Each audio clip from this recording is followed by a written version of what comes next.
My friends, there are seasons along the spiritual path when everything in the outer world appears to go dim.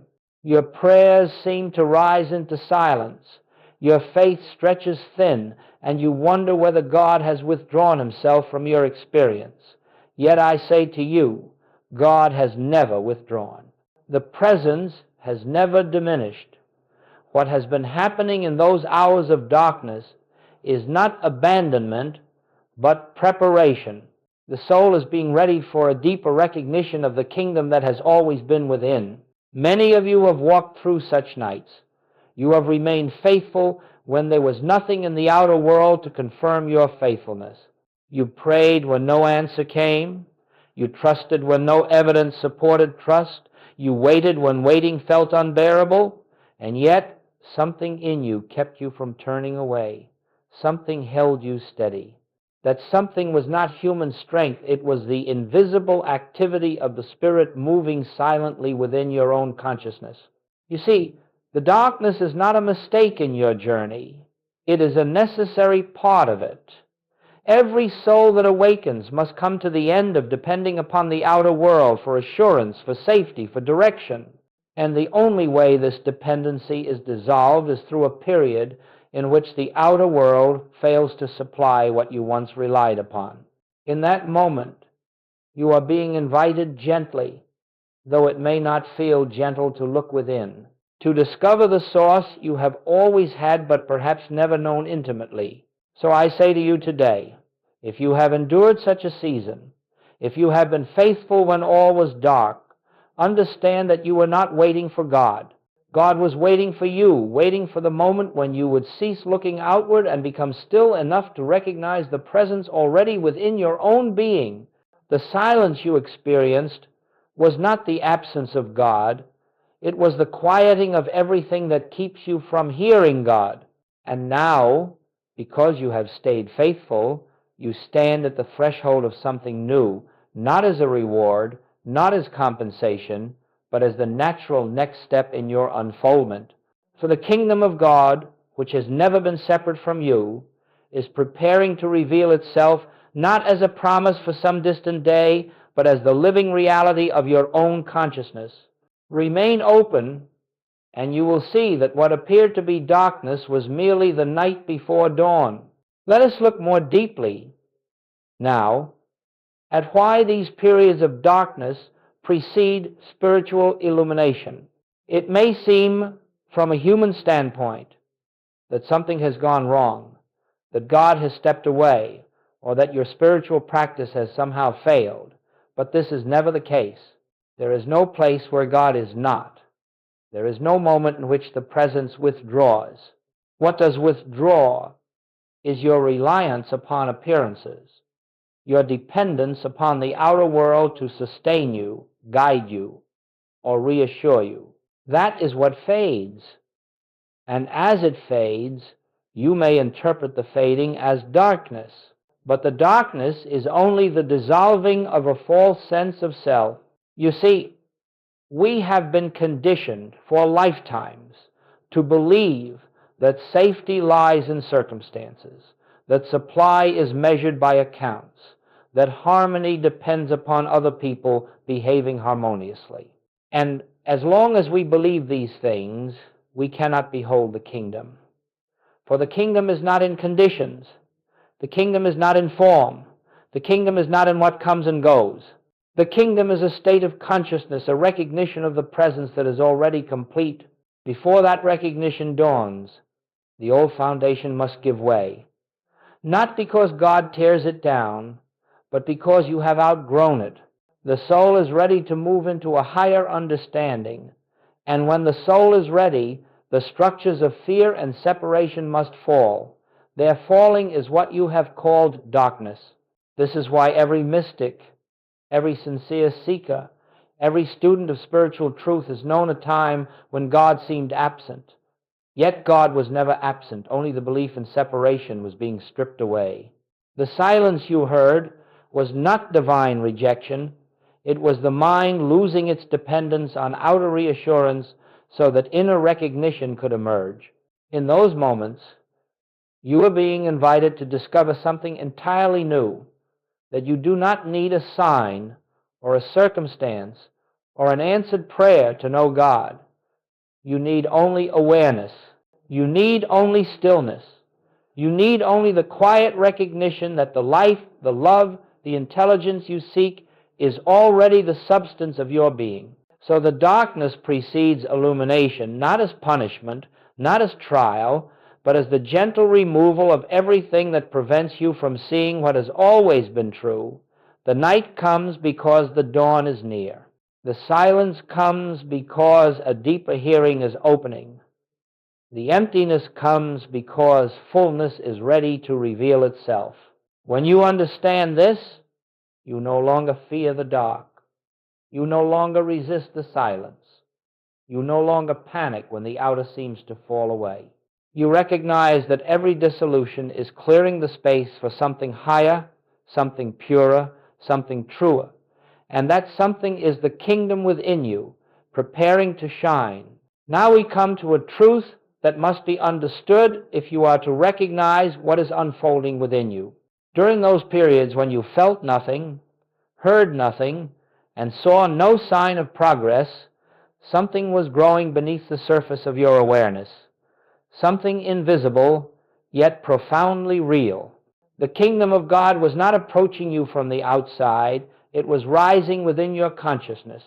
The spiritual life does not develop through outer events. It develops through inner preparation, inner stillness, inner receptivity. And much of this development occurs without your conscious cooperation. While you were waiting, while you were questioning, while you were hoping for an answer from without, the Spirit was quietly deepening itself within. This is why you may look back on those dark seasons and realize that you emerged wiser than you entered. You emerged softer, more compassionate, more willing to release control. You emerged with a capacity to surrender that you did not have before. These qualities are not accidental. They are the early signs of the kingdom's dawning. For the kingdom of God is not a place to which you travel. It is not a condition that appears once the world rearranges itself. It is not a future reward granted to you after years of effort. The kingdom is your own awakened consciousness. It is the awareness of the presence that has always lived at the center of your being. And it was this awareness that was quietly forming in you during the silence. Just as a seed germinates in the dark earth before any green leaf breaks through the soil, so the kingdom germinates in the unseen depths of consciousness before any outward transformation appears. You thought nothing was happening because you were observing only the outer, but all the while the inner was preparing to reveal its light. The spiritual life does not develop through outer events. It develops through inner preparation, inner stillness, inner receptivity. And much of this development occurs without your conscious cooperation. While you were waiting, while you were questioning, while you were hoping for an answer from without, the Spirit was quietly deepening itself within. Understand this: you have not been progressing toward God. God has been unfolding Himself through you. What seemed like waiting was actually ripening. What seemed like darkness was actually gestation. What seemed like emptiness was actually space being cleared for recognition. The kingdom has always been present within you, but until now it could not be seen. Your faithfulness has thinned the veil. Your endurance has opened the inner ear. Your surrender has softened the mind. And now the light that was hidden, the truth that was veiled, the presence that was silent is preparing to reveal itself as your own consciousness. You have not been forgotten. You have been prepared. There comes a moment, often so gentle you scarcely notice it at first, when the inner shift begins. It does not come with flashes of light or thunder or sudden dramatic visions. It comes quietly, naturally, as if something you have always known but long forgotten is suddenly remembered. And this remembering is the beginning of spiritual illumination. The world has taught you to look for revelation, to wait for signs, to expect some outward confirmation that God has finally spoken. But the kingdom does not reveal itself through outward phenomenon. It reveals itself through recognition, through the silent awareness that the presence you sought is already within you, already functioning as your very life, already the essence of your being. This recognition is subtle. It is not a thought you try to hold, nor a belief you attempt to strengthen. It is a simple knowing, a quiet assurance that rises without effort. You may not even call it spiritual at first. You may simply feel a release, a softening, a sense that you no longer have to struggle. The mind stops grasping, the heart stops pleading, and something deeper than the mind begins to take its rightful place. In that moment, you turn from asking to resting, from striving to allowing, from seeking God as an external power to recognizing God as the substance of your own consciousness. This is the moment Joel Goldsmith called the shift from prayer to realization. It is the moment when you cease attempting to influence God and instead become aware of the God that has never stopped influencing you. You begin to see that your prayers for things, your prayers for change, your prayers for rescue were all based on the belief that God was outside, and that belief made you blind to the truth. Recognition dissolves that blindness. You may notice this shift in small ways. A problem that once caused fear no longer holds the same power. A situation that once demanded urgent control now invites stillness. An old pattern of anxiety suddenly feels unfamiliar, as if it belongs to someone you used to be. These small signs are more significant than any miracle, for they reveal that consciousness itself is changing. And when consciousness changes, the entire world must eventually reflect that change. Revelation belongs to the mind. Recognition belongs to the soul. Revelation is something the mind hopes for. Recognition is something the soul already knows. This shift is the true beginning of your awakening, not because God has finally arrived, but because you have finally become aware. The dawn does not come because the night ended. The dawn comes because the light was always present, waiting only for your eyes to see. So when you sense this inner shift, this quiet recognition, do not try to hold it. Do not attempt to deepen it. Do not analyze it. Simply rest in it. Allow it to unfold. For this recognition is the very doorway through which the kingdom enters your experience, not by descending from above, but by rising from within. When you come through a season of spiritual darkness, you may imagine that you have merely endured something, but you have done far more than endure. You have been prepared. You have been made ready for a new way of living, a new relationship to God, and a new understanding of yourself. Your faithfulness in the dark has not earned you anything, for God cannot be earned, but it has opened in you the capacity to recognize what has always been present. There are three gifts that silently form within the soul during these difficult seasons. They do not appear through effort. They do not arise from discipline. They arise because the human sense of dependence weakens and the spiritual sense of identity begins to emerge. The first gift is the capacity to be still in the presence of appearances. Before the darkness, every disturbance in the outer world compelled reaction, fear, planning, resistance, escape. But in the darkness, when reaction no longer produced results, something in you grew quiet. You learned without realizing it to pause. That pause is not human restraint. It is spiritual readiness. It is the soul learning to turn within instead of lunging outward. This stillness becomes the foundation for spiritual perception, for only a still mind can recognize the presence. The second gift is the capacity to recognize instead of treat. In the human approach, you treat a problem because you believe in the problem. You affirm health because you fear disease. You speak abundance because you believe in lack. You pray for peace because turmoil seems real. But in the darkness, when the old treatments no longer comforted you, when affirmations felt hollow, when efforts to change conditions collapsed, something deeper awakened.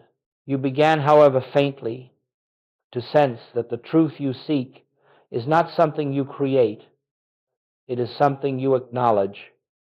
This is recognition. This is the turning from effect to cause, from appearance to reality. The third gift is the capacity to live by grace rather than by effort. In the old consciousness, life depended upon your ability to manage, control, and force outcomes. But in the dark night, when nothing responded to human effort, you tasted the futility of struggle. And in that quiet surrender, grace began to flow. Not as a feeling, not as a miracle, but as a subtle shift, actions arising naturally instead of anxiously, decisions forming gently instead of fearfully, ideas appearing without strain. This is the emergence of divine activity. This is grace beginning to govern your experience. What you thought was a desert was the place where these capacities formed. What you thought was barrenness was the soil in which these gifts rooted themselves. What you thought was silence was the presence working beneath the surface. Now you stand at the threshold of a new spiritual life, not because you have become stronger, but because you have become receptive. Not because you have achieved something, but because you have surrendered something.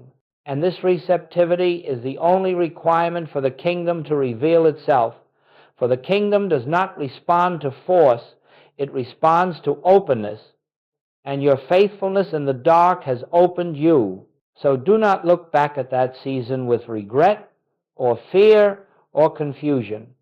It was not wasted, it was not meaningless, it was not empty, it was preparation. It was the Spirit removing your reliance on what cannot sustain you, so that you might finally recognize what has been sustaining you since the beginning. You are ready now, not because of what you have done, but because of what you have allowed. Now we turn to the sacred process through which the kingdom that has been forming within you begins to express itself outwardly, not as magic, not as sudden dramatic intervention, but as the natural unfoldment of spiritual consciousness. When consciousness changes, experience must change. Not because you have manipulated the outer world, but because the outer world has no choice but to align with the inner. The kingdom does not break open through effort. It unfolds through awareness. It reveals itself to the degree that you cease giving power to appearances. It begins to express itself the moment you recognize that the source of all harmony, all supply, all peace, all wholeness is already functioning within you. This is the great mystery that the human mind cannot understand. Outer conditions are not the cause of your experience. Consciousness is. And when consciousness is illumined, the outer begins to adjust without strain, without willpower, without the anxiety of human effort. Consider this. When you recognize that supply is the nature of divine consciousness, you no longer chase after supply. You no longer panic over the lack of it. And as that fear dissolves, avenues of provision appear naturally, not as miracles, but as the outer echo of an inner reality already established. Or consider health. When you stop fighting disease as though it possesses power, and instead recognize the wholeness of divine life as the truth of your being, something subtle happens. The fear that sustained the condition weakens, the sense of separation that created suffering loosens, and gradually, sometimes quietly, the body responds to the spiritual fact rather than to the material appearance. Or consider relationships. When you cease trying to fix, persuade, or change another, and instead rest in the awareness that the same divine presence that lives in you lives in them, harmony begins to reveal itself where conflict once reigned, not because the other person has changed, but because you have stopped relating from personality and begun relating from consciousness. This unfolding occurs without effort because truth is self-executing. The kingdom does not need your strength. It needs your recognition. Think of the sun rising. The sun does not rush. It does not struggle. It does not push away the darkness. It simply reveals itself, and the darkness disappears of its own nature. In the same way, when the light of spiritual awareness dawns within you, the shadows of fear, lack, conflict, and confusion dissolve not through battle, but through absence of belief in their reality. This is why Goldsmith taught that problems are not to be solved. They are to be seen through. The kingdom does not break in by destroying appearances. It breaks in by removing your faith in appearances. The moment you cease granting power to what the senses report, you make room for reality to reveal itself. So the true unfoldment of the kingdom is not an event. It is a shift in identity. You stop living as a human being trying to reach God, and you begin living as a spiritual being through whom God expresses. You stop looking outward for support, and you begin resting inwardly in the presence that is support itself. You stop seeking effects, conditions, outcomes, and you begin seeking first, recognizing the invisible cause behind all visible form. And as this recognition deepens, you will find that life opens in ways you did not plan and could not have forced. Opportunities appear without your pursuit. Solutions arise without your analysis. Peace becomes your atmosphere rather than your goal. And the outer world, which once demanded constant management, begins to flow of its own accord. This is the natural order of spiritual living. This is the gentle breaking open of the kingdom, not through struggle, but through surrender, not through effort, but through awareness, not through asking God to act, but through recognizing that God is already acting as your own consciousness. As the kingdom begins to unfold within you, it becomes essential to establish a way of living that supports this new consciousness, not through discipline, not through obligation, not through spiritual performance, but through simple recognition, moment by moment, day by day. For illumination is not sustained by the intensity of your effort. It is sustained by the constancy of your awareness. There are practices, not as techniques to gain something, but as reminders of what is already present. These practices do not bring God to you. They bring you into conscious union with God. They shift your attention from the outer world of appearances to the inner world of reality. The first practice is the pause. Before you react to anything, before you answer the message, before you respond to the fear, before you judge the condition, pause. That pause is not merely a moment of silence, it is a moment of remembrance. It is the instant in which you turn from the appearance to the presence. Without a single word, without a thought, you simply rest in the awareness. God is here.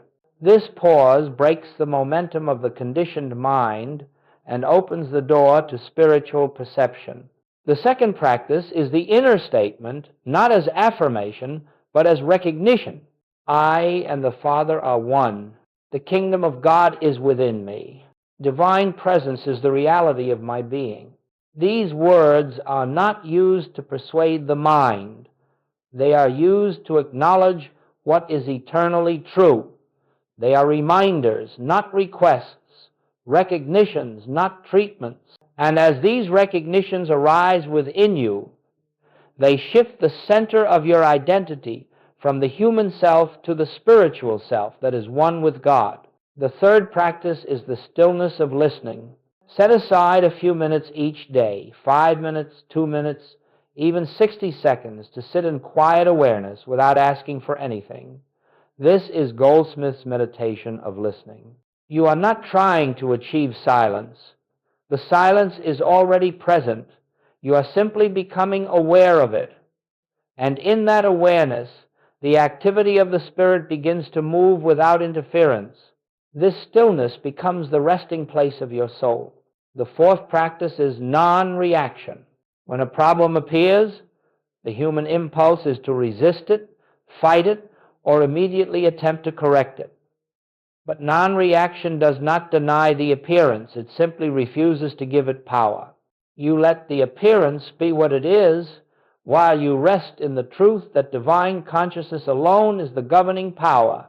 This non-reaction dissolves the belief in two powers and restores your awareness of the one presence, the one law, the one life. The fifth practice is living by grace, not by effort. This is perhaps the most transformative shift. Rather than planning every detail, rather than pushing outcomes, rather than controlling circumstances, you learn to move as you are moved. You allow divine intelligence to guide your decisions, your actions, your conversations, and you will find that life becomes simpler not because conditions are perfect, but because you are no longer trying to perfect them through human will. These practices are not to be forced. They are to be gently remembered. You will not do them perfectly, and perfection is not required. What matters is sincerity, openness, and the willingness to turn inward again and again throughout the day. In time, you will find that recognition becomes natural. The pause becomes reflexive. The inner statement arises without being summoned. Stillness appears in the midst of activity. Grace begins to lead where effort once dominated. And the kingdom becomes not something you seek, but the atmosphere in which you live.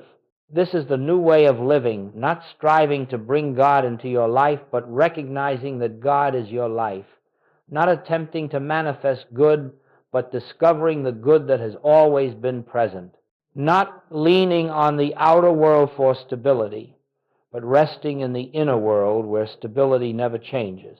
Recognition, practiced gently and consistently, becomes the way consciousness stays aligned with its source. And as you continue in these practices, the unfoldment of the kingdom becomes inevitable. As recognition becomes a living rhythm within you, life begins to unfold in a way that is gentle, natural, and often surprising. The new consciousness does not announce itself with fanfare. It does not force itself upon you. It simply begins to express, quietly and effortlessly, through every area of your experience. You do not create this new life. You witness it. You do not shape it. You allow it. For the kingdom expresses itself without human manipulation. The first sign you may notice is a subtle clarity, a sense of inner order that does not come from your thoughts, but from somewhere deeper. Situations that once confused you now appear simpler. Decisions that once burdened you now arise naturally. You find yourself knowing without thinking, acting without anxiety, speaking without rehearsing. This is the movement of grace. This is divine intelligence flowing through the consciousness that is open to receive it. Another sign is that fear begins to lose its foundation. It may still whisper, but it no longer commands your obedience. You begin to see fear as a shadow, nothing more, and the light of presence as the only true substance. Circumstances may not change immediately, but your relationship to them does. You face situations that once overwhelmed you with a steadiness that surprises even you. And this steadiness is not your personal strength. It is the stability of God realized within. You will also notice that relationships begin to shift, not because others have changed, but because you no longer relate to them from the level of personality. You begin to see the divine within them, even when they do not see it themselves. And this recognition changes the atmosphere. Conflicts that once escalated now dissolve. Misunderstandings that once lingered now soften. Some relationships will deepen, others will quietly fall away. All of it occurs without resistance. because your sense of identity is no longer tied to outer approval. Supply, too, begins to flow differently. Instead of struggling for provision, you observe how naturally resources appear when needed. A door opens, a message arrives, an opportunity presents itself without your pursuit. This is not because you have mastered manifestation. It is because you have stopped interfering. Divine supply has always been present. Only fear obscured it. When fear dissolves, supply becomes visible. Health may also reflect this inward shift. You may notice the body responding to peace, to rest, to the awareness of wholeness. Healing becomes less about battling a condition and more about releasing the belief that the condition holds power. The body is not your life. Life flows through the body. And as you abide in the awareness of that life, the body naturally aligns with the harmony of the consciousness that animates it. Perhaps the greatest change you will experience is an inner quiet, a peace that does not depend on circumstance. This peace becomes the atmosphere of your being. You carry it into your work, into your home, into your interactions. It becomes your companion. It becomes your foundation. This peace does not eliminate challenges. It transforms your approach to them. You no longer seek rescue from the outer world. You rest in the inner presence that has already overcome the world. This is the new life that emerges, not through miracles, not through dramatic interventions, but through the gradual unveiling of what has always been true. You are not becoming spiritual. You are discovering your spirituality. You are not achieving enlightenment. You are awakening to the light that has always been within. The kingdom does not come from above. It rises from within. And so, as this new consciousness stabilizes, you begin to realize something profound. Your life is no longer something you must manage. Your path is no longer something you must force. Your future is no longer something you must fear, for the presence that lives you, guides you, sustains you, expresses as you, has taken its rightful place in your awareness. Supply, too, begins to flow differently. Instead of struggling for provision, you observe how naturally resources appear when needed. A door opens, a message arrives, an opportunity presents itself without your pursuit. This is not because you have mastered manifestation. It is because you have stopped interfering. Divine supply has always been present. Only fear obscured it. When fear dissolves, supply becomes visible.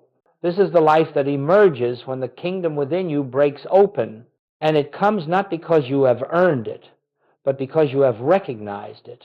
And now, as we bring this message to its close, let us return to the beginning, the season of darkness, the long silence, the inner struggle that brought you here. You may have believed that nothing was happening in those hours. You may have felt abandoned, forgotten, left to navigate the night alone.